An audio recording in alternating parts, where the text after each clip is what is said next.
This video is for those of you that think you live in a safe neighborhood. This might freak you out a bit, but there are some really helpful tips that we can derive from this case.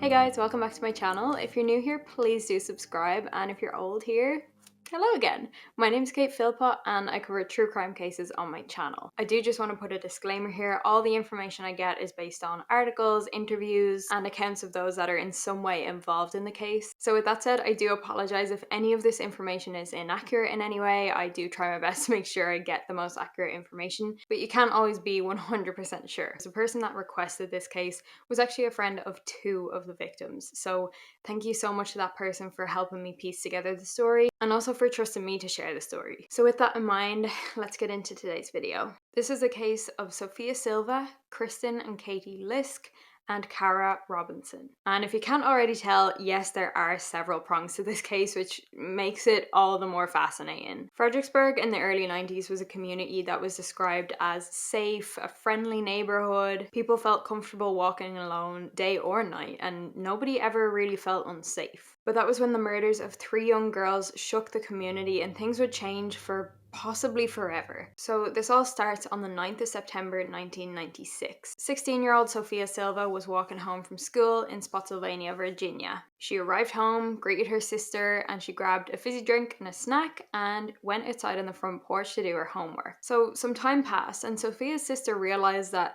Sophia was being particularly quiet. So naturally she went out to check on her, but to her surprise, Sophia wasn't there. The fizzy drink was only half finished, and her school bag and school book were both left open. And it didn't seem like anything all that dramatic had happened. I mean, the fizzy drink wasn't knocked over or anything, but it did strike her as strange that Sophia would just leave in the middle of what she was doing, particularly not saying anything to her sister. When Sophia's mom got home from work, Sophia still wasn't home, so this started to raise some alarm bells. The two of them contacted all of Sophia's friends and they started going door to door, just trying to gather some information on where she might have gone. The strange thing was there had been several people out on the street that day, and somehow nobody saw where Sophia went, who she went with, if she went with someone. Nobody saw anything. It was literally like she vanished off the face of the earth. So that evening, Mrs. Silva called the police. The police contacted Sophia's school, trying to gather some information on her movements in the last few days, but it didn't seem like she was having any issues at school, and nobody thought that she was the type of person to just run away either. Although police did have that theory in their minds, because sometimes teenagers do just run away without any warning. And they also theorized that she left with someone she knew. And they thought this because there was no struggle. Like, nobody heard or saw anything unusual. Police also went door to door trying to gather information, but there really were no leads. So this is when the searches began, and there were so many volunteers. Everyone just came together to try and look for this girl. They searched woodlands, ponds, and all of the surrounding areas, but honestly to no avail. And there's essentially no movement on this case for not just days, but weeks. So 5 weeks after Sofia Silva disappeared on the 14th of October, there was a massive twist. There were workers in a creek in King George County, which was a nearby county, and they had been emptying out a stream. And in doing so, they found a body of a young girl. This young girl had been wrapped up in moving blanket, which was tied with rope, and her toenails were painted purple. I know that's a very specific detail, but do remember that because it will come back. Now, this girl was wearing clothes when she was found. However, it was discovered that she had been redressed after a sexual assault and after having her pubic hair shaved. And this girl was in fact Sofia Silva. And police theorized that she had only been alive for a day or two max after she went missing. So the fear that set in this community was overwhelming, because the way this murder was carried out, someone had managed to abduct Sofia Silva in the middle of the day in broad daylight without her screaming or shouting, without leaving a trace of anything unusual from her own front porch. And also this person was still on the loose. So everything changed. Nobody felt safe anymore. Nobody let their kids out unattended. There were curfews. People were told to look out for vans of certain colours. So after a bit more digging, there was one name that just kept coming up, and that was a man named Rousch. He only lived a few houses down from the Silvas, and he was already a pretty sketchy guy. And I'm not just saying that to be rude or judgmental. This guy had a reputation for leering at children as he was driving down the street or watching teenage girls, as well as a history of trespassing, traffic violations, and also indecent exposure. So not only that, a number of witnesses had come forward to say that they had seen Carl Rousch speaking to Sophia Silva only 4 days before she disappeared. But Carl denies this and denies ever speaking to her. So I think it's about time that they asked this guy to do a polygraph test, and that's exactly what they did. But he refused, which only makes him look more suspicious. Carl's landlord had also come forward to say that Carl's behaviour had totally changed since the disappearance of Sophia Silva. For example, he had always just been a beer drinker, but after Sophia disappeared, he stopped drinking beer totally and switched to Jack Daniels. That alone, not all that incriminating, but it's just an interesting little tidbit of information. And after police searched his home and his vehicle, Carl just up and left to Florida, and he even left some personal items behind. So in order to buy themselves some time, they put him in jail on a shoplifting charge, just while they were building up their case. Now back to the searches of his vehicle and his home. What they found in these searches were blue fibers, some hair, and purple flakes. Now remember, Sophia Silva had purple nail varnish on, so that's what they believed these purple flakes to be. Several thick moving blankets were also found in his home, and all of this was sent to the lab so they could analyse it. Also, what I didn't mention when Sophia Silva was found was they found blue fibres on her body, much like what was found in the searches of this guy's home and vehicle. So finally, in January of 1997, the lab results came back, and the fibres found in Carl's vehicle matched those on Sophia's body. So they brought him in for questioning. But, big but, something to note was the investigators kind of just disregarded the fact that the DNA found inside Sophia's privates did not match the DNA of Carl Rousch. So they just thought either she had had consensual sex with someone or that maybe Carl Rousch had an accomplice. So as they were building their case against Carl Rousch, the community finally began their healing process, with who they believed to be Sophia Silva's killer sitting in prison. But that's when there was a dark and sickening twist yet again. On the 1st of May in 1997, not one, but 2 more girls disappeared. These girls were sisters 15-year-old Kristen Lisk and 12-year-old Katie Lisk. They had gotten off their respective school buses and walked home. A neighbour had seen them entering their home, laughing and talking, like any normal day. Now, after Sophia Silva's disappearance, Kristen and Katie's father had a security system installed because, alert was high, and they were also under strict instructions not to answer the door to anyone. But when the girls got home that day, what they didn't realise was the security system was already disarmed. And normally after school, the girls would call their father and let him know that they got home okay and what their plans were for the rest of the day and all the rest of it. But this day they never called him. And within only 15 to 20 minutes, he was already concerned. So he called them, but they never answered the phone. This raised enough alarm for him to actually leave work early and go home and check on the girls. And when he got home, he didn't notice anything all that unusual in the house. There was a glass of chocolate milk in the kitchen still, but he did notice that outside in the back garden, the hose was running. The girls had planned on using the pool that day, so they were filling it up with water and the hose was still running. But the girls weren't there. So Mr. Lisk grew very concerned, especially considering what had just happened to Sophia Silva only 8 months prior. So straight away he called the police. And police did notice that this was kind of similar to how Sophia Silva disappeared.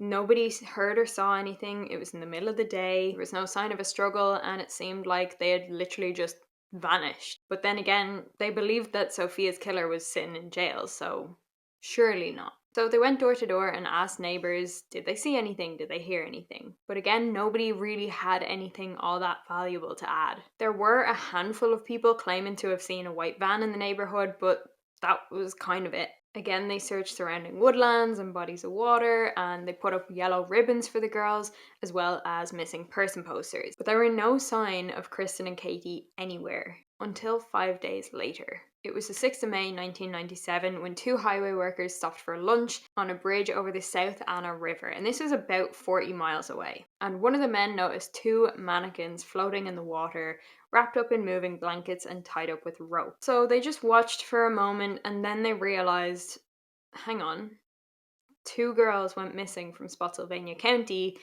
5 days ago. So they called the police, and these were not mannequins, these were the bodies of Kristen and Katie Lisk. Again, the girls were clothed, but they had been redressed and their underwear removed, and Kristen's pubic hair removed. Also, allegedly the water in the Lisk sisters' lungs was actually bath water and not water from the South Anna River. So at this point, this was looking even more like Sophia Silva's case, and authorities quickly realised that they more than likely had the wrong guy in jail. If you think about it, all three victims had been sexually assaulted, reclothed, wrapped in moving blankets, tied up with rope, and found in a body of water. And Sophia and Kristen also had their pubic hair shaved. That's a pretty specific MO. So investigators cross-examined all the evidence from Sophia's case with all the evidence from Kristen and Katie's case, and the fibers that were found on Sophia's body matched those found on Kristen and Katie's body. Now, this doesn't make a whole lot of sense right now. How did the fibers on Sophia Silva's body match Karl Rousch? He was sitting in jail. He couldn't have killed Kristen and Katie. So it looked like a mistake had been made somewhere. And that is exactly what happened. The state forensic examiner made a grave mistake, and in fact, none of the evidence from Sophia Silva's body matched any of the evidence from Karl Rousch. Listen, I often give people the benefit of the doubt, and I know mistakes can happen, but when the stakes are this high, if that state forensic examiner hadn't made that mistake, they might have kept looking for the killer and found him before he actually got to strike again.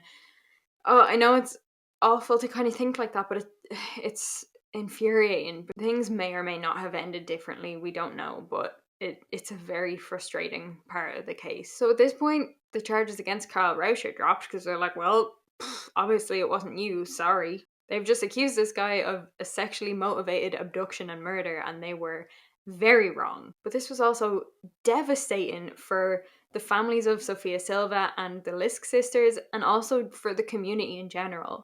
Because in a time where they thought they were in the process of healing, the killer was still on the loose. So not exactly an ideal situation. They posted a reward of $150,000 for anyone that could provide information that would lead to the girl's killer. Unfortunately though, there were very few leads, and even though the authorities formed a SILVA LISK task force, the case went kinda cold. However, the task force did come out with a full profile of who they believed this perpetrator to be. So that was kind of interesting, so I'll share that with you now. So they estimated that the perpetrator was somewhere between the age of 30 and 45, had some kind of freedom with his work life because all of these abductions had taken place in the middle of the day during what would be a normal 9 to 5. And he also seemed to know the area pretty well, so he may have been a local man. There were a few hundred people that fit this description that were interviewed, but this didn't really lead anywhere. So it was 5 years that went by before there was any real movement on this case. And in that period of 5 years, the community was living in constant fear. They knew that there was a sexual predator and serial killer living among them. So let's fast forward those 5 years.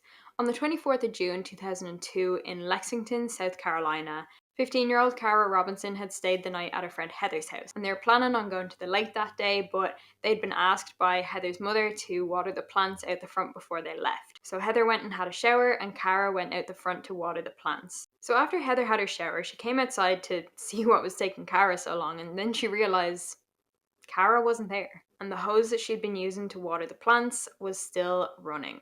So instantly, Heather knew that something was off because these girls literally had plans to spend together that day. Like, why would Cara just leave and not tell her where she was going or what she was doing? So she called Cara's mother and then they called the police. Now, when the police arrived, they did suggest that Cara left voluntarily because of the fact that there was no sign of a struggle. So she either left alone or she knew the person that she left with. But her mother and her friend said that there was no way. Like, still, why would she just leave and not tell Heather? Then the police suggested maybe she didn't know the person and she went off with them. And they said, absolutely no way. Because that's a pretty ridiculous theory. Like, who would do that?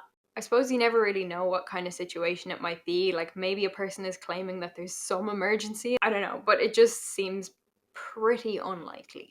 Either way, a missing person report was filed and they began searching. Luckily, this time though, there was a witness, and a neighbor had seen Cara get into a car with a man. But this neighbor said that Cara got into the car willingly. But her family and friends said no, there's no way she would get in a car with some older looking guy, because apparently this guy looked older, that she didn't know. And there was no reason for her to know an older guy. Now, I'm sure you want to know what actually happened, so let's switch it over and go from Cara's perspective. While Cara was watering the plants outside, she noticed a car driving up the street and she thought, that's a nice car. The car drove up the street and then not too long after, it drove back. So this is a little weird, but then again, sometimes residential areas can be pretty confusing and people can get lost. So it wasn't that strange. But then it pulled into the driveway of Heather's house, right where Cara was standing. And a man got out of this car and he looked somewhere around his late 30s. So this man approached Cara with a handful of magazines and he seemed nice, normal, polite. And firstly, he asked where her parents' home because he was distributing these magazines in the neighborhood. But that's when Cara said, oh no, actually I don't live here, this is my friend's house. So he said, oh, are her parents home? And she said, no, they're not here right now. So he said, okay, yeah, no worries, I'll just give them to you and then maybe you can pass them on to her. As this whole encounter was going on, he had kept a respectable distance. She wasn't alarmed in any way. But as he stepped closer to give her the magazines, she felt like he was that little bit too close. And that's when he pressed a small gun against her neck and told her to walk towards the car. So Cara did what he said because he was armed and a lot bigger than her, so he would be able to overpower her. I can't even imagine the panic and the thoughts that would be going through your head in that moment. Like, it's... Whew. As they got closer to the car, he forced her into this plastic container and placed the lid on top. So she was now in the fetal position, in a plastic container, in this strange man's car. And since Cara was very familiar with the area, she took note of what turns he was taking based on how it felt inside that plastic container. She said he felt him go onto the motorway and he drove for about 10-15 minutes and then he pulled in at the side of the road. He opened the container and calmly said, I'm gonna tie you up and gag you now. And that's exactly what he did. But he did make sure to show her the gun again and remind her that he was in control, and if she tried to scream or escape or draw any attention to them in any way, he would shoot her. He then shoved her back into the container and they drove again for another few minutes. When the car stopped this time, he lifted the container out of the car and dragged it along what felt like concrete to her, and pretty soon she heard a door close and he let her out of the container, and this time she was inside this man's apartment. Still, she was complying with everything he said, and because of this, he removed all her restraints except for the handcuffs on her wrists. She very cleverly did everything in her power to take in absolutely everything in her surroundings. She was gathering information about him, about her whereabouts. She looked at the magnets on his fridge, found out who his doctor and dentist were. This girl had every intention of getting out of there, so she had to gather as much information as humanly possible, so she would have these details to tell the police when she did. And she did notice some female touches in the apartment. For example, there was a hairbrush with long red hair in it, so she guessed that this guy had a girlfriend or a wife or something like that. She noticed he had pet lizards and fish, and she started talking to him about them, and she tried to keep the conversation going. And while all this was going on though, Cara knew that there's really only one reason why people abduct young girls, and that is to sexually assault them. So this allowed her to brace herself. But what was strange though was as soon as they settled in the apartment, he took out a notebook and started interviewing her. He took notes on things like her name, age, address, if she had a boyfriend, if she had any sexual experience, if she'd ever taken drugs, and so on and so forth. But after this, he did sexually assault her for hours. And the whole time, there was a knife and a gun within his reach. And at one point while she was there, this was around 8 hours after she'd been kidnapped, he said to her, let's watch the news and see if anyone cares about you. Cara rationally knew that she probably wasn't going to be on it because It had still only been 8 hours, but he used this as a way to try and devalue her. After this very eventful day, he handcuffed her to the bed and restrained her to the bed by her right ankle as well. And then he lay down and fell asleep beside her. It's like he's just gone to sleep after having the best day, and she doesn't know if she's ever going to see her family, friends, loved ones live a normal life again. Like, I mean, you just don't know what this guy's intentions were. Dude, you can't just steal women. But anyway, Cara was obviously very physically and mentally exhausted at this point herself, so she did have a bit of a cry, she did have a bit of a panic attack before basically passing out herself. So Cara woke up early the next morning, but the man beside her was still asleep, so she realized that if there was any chance to escape, now was the time. It was now or never. So she very slowly and carefully maneuvered herself to get out of the handcuffs, and then she managed to untie her foot. And while she did this, the man beside her turned over in the bed, but thankfully he was still asleep. She very quietly managed to sneak out of the bedroom and grab some clothes to put on, but when she got to the front door, she realized that it was basically covered in a load of crap. The vacuum was left in front of it. There was also a metal accordion door which was kind of open in front of it, which would be really loud to move. And a panic set in again because this was the last hurdle to jump. This was the last obstacle, but if she could get out that door, she would probably have her freedom. But this was also going to be the most risky in terms of making noise. So very quietly, she moved the stuff out of the way. She closed the accordion door as she opened the apartment door. And thankfully, she just ran. She got out of there real quick. She ran straight out to the street, waved her arms, flagged down the first passing car. So frantically, she told these two men in the car, "I was kidnapped yesterday. This is what happened."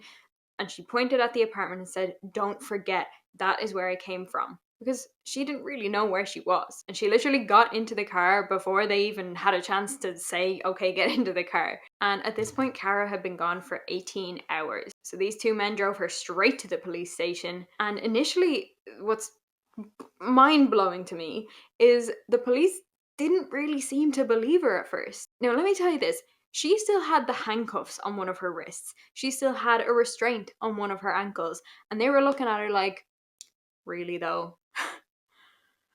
Oh my god, I cannot imagine how infuriating that would be. But because she had gathered so much information in such a short space of time and provided these details to them, they're like, okay, I guess we should probably check this out. But also they had to act real quick because as soon as this guy woke up and realized that Cara wasn't there, he would flee. And that is exactly what he did. And by the time they got to his apartment, he was gone. They put out an alert for him. They started to try and contact his family members. And they discovered that he had a wife who at the time was on holidays with his sister in Disneyland. And he had told them that he couldn't go because he was working.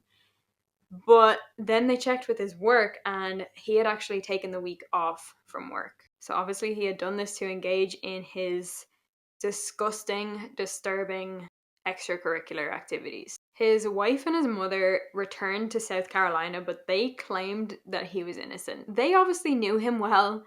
They obviously both had lived with him at some point in time, and they didn't think that he could do such a thing. But before we move on with what happened next, let's figure this guy out a little bit. This man's name was Richard Mark Evonitz. He was born in July 1963 in Columbia, South Carolina, and growing up, his family was not a happy home. His parents had separated and got back together twice. Eventually, they divorced. His mother left his father for this other guy who, side note, was serving a life sentence for the sexual assault and very brutal murder of a woman called Kathleen Sanderlin. Whole other story, but anyway. As a child though, Richard's father, Joseph, would drink a lot. He would basically be physically and verbally abusive to his children. Richard actually served 8 years in the US Navy, and interestingly, in this time, he actually got a good conduct medal. But by the age of 20, he had committed several petty crimes, and by the age of 25, there was another incident where he followed a girl home from school and was pleasuring himself in his car. And when he was caught for this, he explained that he had a bit of an issue with masturbating in front of young girls. He also had a sales job at one point, and in this job, all his female co-workers would avoid him because he would make these degrading and sexual jokes, and he was basically a misogynistic pig.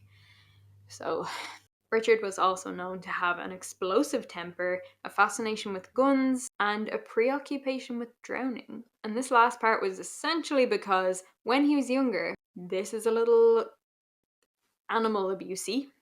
So just quick warning. According to family members, Richard's father, Joseph, drowned Richard's dog in front of him.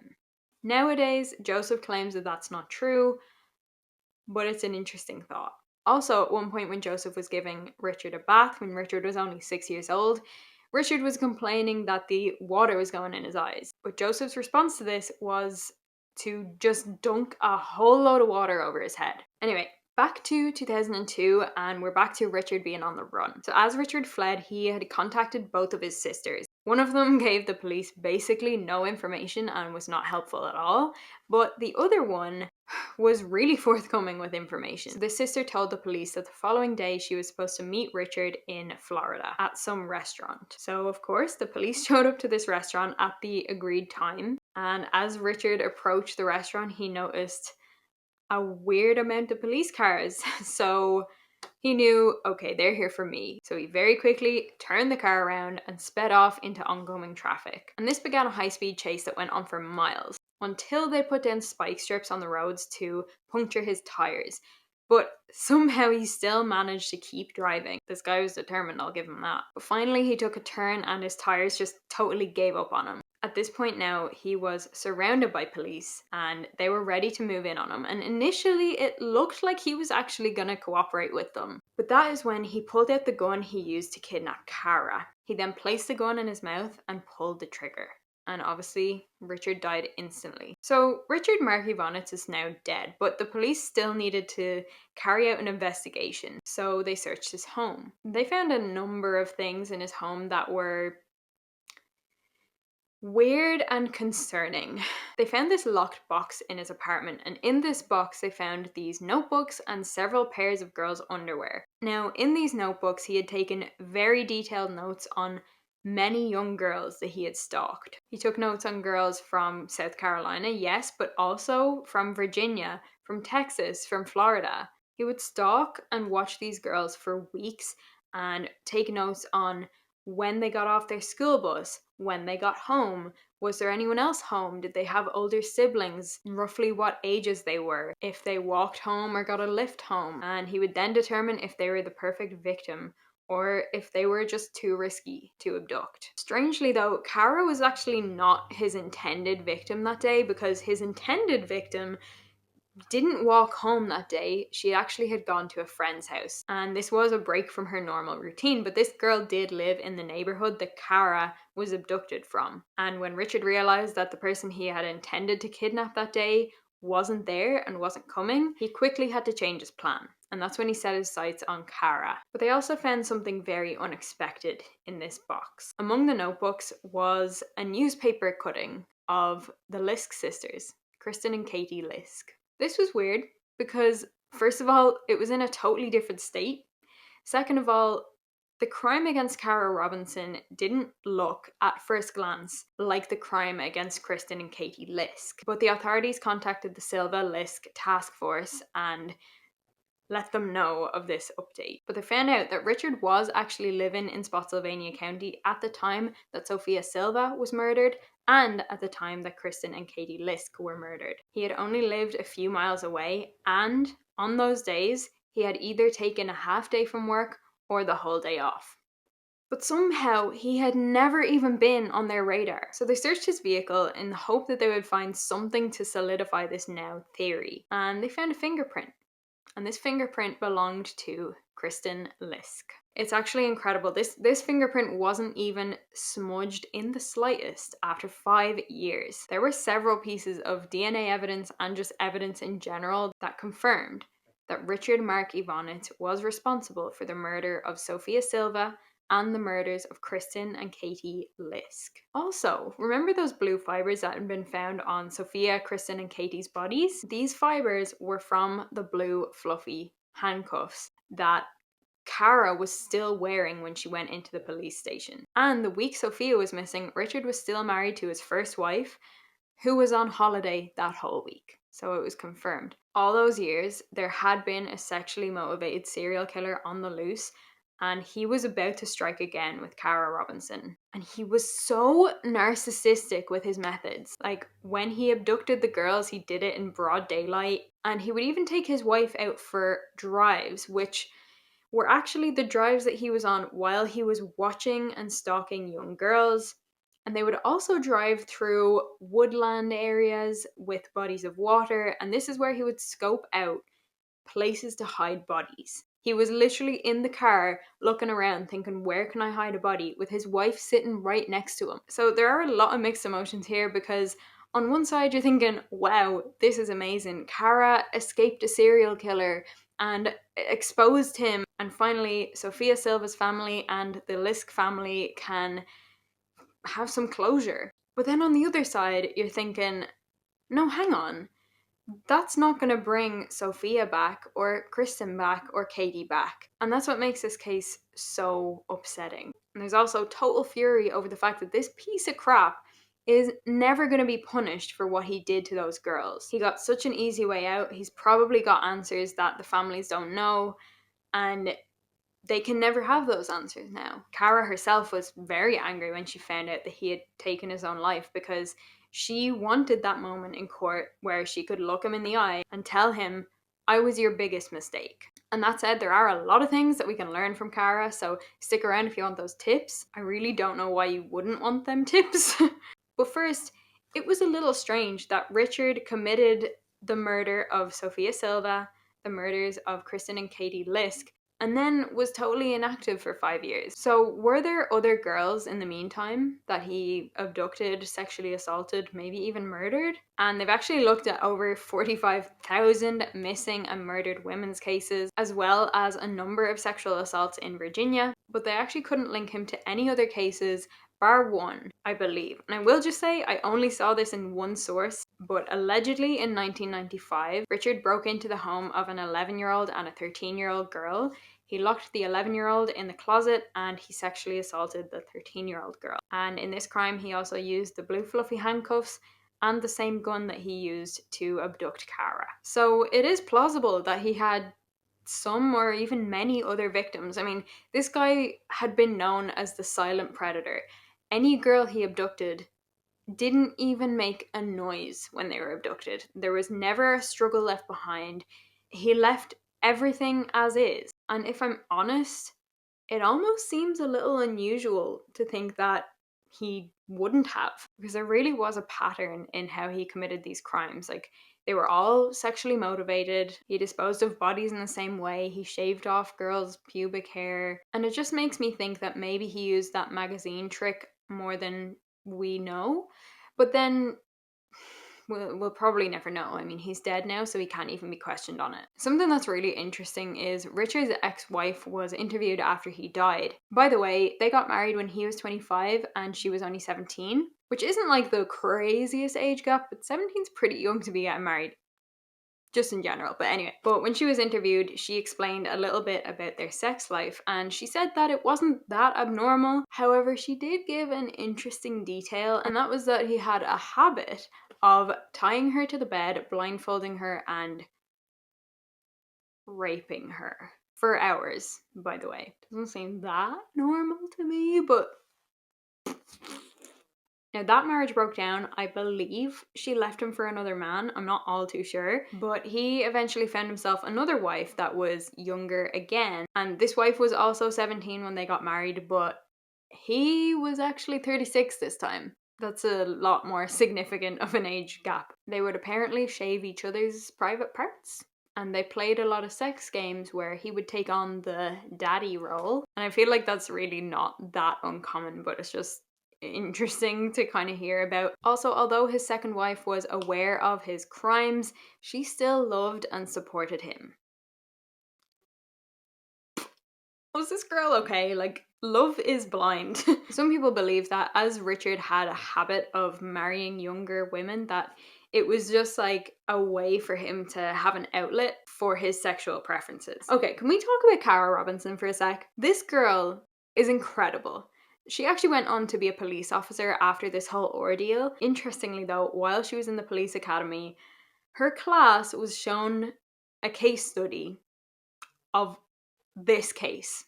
Afterwards though, she went up to her instructor and was like, hey, just so you know, I'm Cara that you were just talking about. But Cara's also now pretty big on TikTok, and she has explained her story, removed the big stigma around it. She now uses TikTok to empower women, and in particular empower survivors. She's also now married and has 2 young boys, and in her words she says, I am who I am because of what happened to me, but it doesn't define who I am. We can learn a lot from Cara and what she did. She didn't just escape, but she also exposed her kidnapper. So I know it's terrifying to ever even think that this is a possibility, but let's be real here. These are not fictional crime stories. These are literally called true crime for a reason.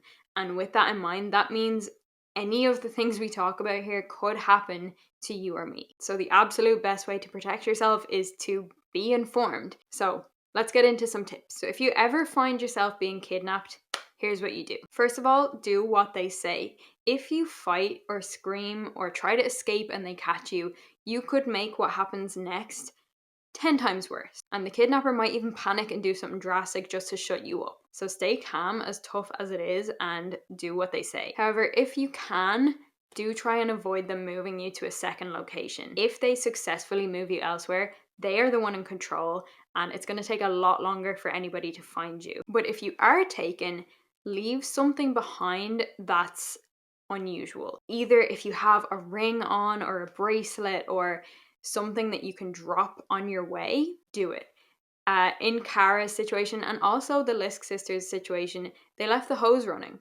This may or may not have been intentional, but it does alert the person that arrives on the scene to the fact that something is off. Next, like Cara, take note of everything. All of the details you can get are crucial. Find out about your surroundings. Where are you? Find out about your abductor. What are they wearing? Would you be able to give a detailed description of them to a police sketch artist? Next tip is to talk a lot, but not about sensitive topics. This might depend on the type of kidnapper. Like if you start talking to them loads, they might just tell you to shut up. But the more you talk to them about regular day-to-day things, the more it humanizes you. And that can often throw an abductor off. Just don't talk about sensitive topics like who are you and why are you doing this? Who hurt you? Like that could really irritate them and also could potentially trigger them, in which case you don't know how drastically they might respond. Lastly, keep hope alive. You have to keep believing, I'm gonna get out, I will see my family again, I will see my friends again. This is just a minor blip, and believe you are in control of the situation, not them. This is the weirdest motivational speech I've ever given, but be the success story. And also, if anyone has any other survival tips for this kind of scenario, leave them in the comments below. It's things like this that literally break the cycle of a serial killer, and that's exactly what Cara did in this situation. And that brings me to the end of this case. Thank you so much for watching. If you did enjoy it, please leave a like and comment down below what your thoughts were on this case. My TikTok, Instagram, and Twitter are all KatePhilpott_YT. And also, before you go, I just want to say thank you so much for 1,000 subscribers. That's been a real pinch me moment for me, and I'm so grateful to anybody who watches these videos and has clicked the subscribe button and sees a notification from me and they're like, hey, I'm gonna watch that right now. That means the world to me. It's wild to me because it still feels like I'm talking to myself because I'm just sitting on the floor in a room on my own.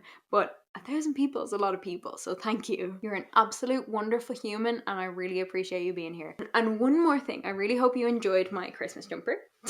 And I hope everyone has an amazing Christmas. Obviously, 2020 has been... And because it's so messy, this Christmas is probably going to be very different for a lot of people, in which case I give you all my love and I hope that you can make the most of whatever situation you're in this Christmas. So enough of the sappiness, I'm gonna go. So I hope you have an amazing day, night, Christmas. Stay safe, stay informed, keep hope alive, and I will see you in the next one. Bye.